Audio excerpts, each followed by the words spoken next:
예, 사실 양으로만 보면 제일 믿었던 게 모더나인데 이렇게 되면 큰일입니다. 무엇보다 일부 2차 접종 시기가 2주 미뤄진다는데 문제는 없는지, 그다음은 또 어떻게 되는지 하나하나 따져보겠습니다. 자, 윤설기 기자, 일단 네. 2차 접종이 2주 미뤄지는 건 아무 문제가 없습니까?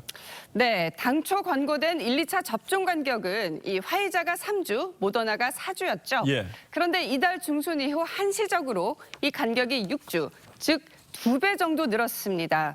이 접종 간격에 따라 최종 백신 효과가 어떻게 달라지는지 명확하게 규명된 연구 결과는 아직 없습니다. 단 외신에 따르면 2차 접종을 늦추자 더 강한 항체가 생겼다는 일부 연구 결과도 있습니다. 그러니까 전문가들 얘기를 들어보면 이 2주가 어떤 영향을 미칠지는 확실치 않다. 오히려 효과가 더 나을 수도 있다. 이제 이런 얘기도 있는데 그러나 분명한 사실은 이 불안전한 상태로 1차 백신 맞고 불안전한 상태로 기다리는 시간이 더 길어지는 건 사실이죠.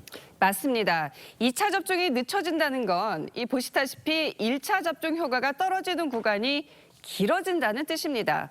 그러니까 2차 접종이 늦춰져 설사 더 큰 백신 효과를 얻을지 몰라도 감염 위험에는 더 장기간 노출될 수 있다는 거죠.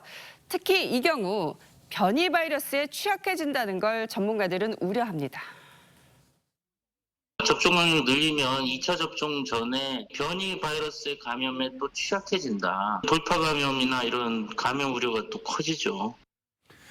이렇게 되면 누구는 3, 4주 만에 2차 백신까지 맞고 또 어떤 사람은 6주 또는 그 이상 더 길어질 수도 있는데 이런 차이는 괜찮습니까? 2, 3주 차이로 백신 효과가 크게 달라지진 않을 거란 분석이 많습니다. 방역당국 또한 다른 나라들도 백신 수급 상황에 따라 접종 간격을 조정한다며 캐나다는 1, 2차 간격을 최대 16주까지 늘렸다고 했죠. 하지만 가급적 제약사가 애초 권고한 접종 간격을 따르는 게 바람직하다고 많은 전문가들은 말합니다. 백신 맞고도 감염되는 걸 돌파 감염이라고 하는데 이렇게 2차 접종까지의 기간이 길어지면 이 돌파 감염의 위험도 더 커집니까? 맞습니다. 특히 델타 변이는 1차 접종만으론 예방이 힘들기 때문에 2차 접종, 나아가 3차 접종의 필요성도 높아지고 있죠. 2차 접종을 서둘러야 할 때 오히려 접종 시기가 늦춰진다는 점에서 우려가 커지고 있습니다.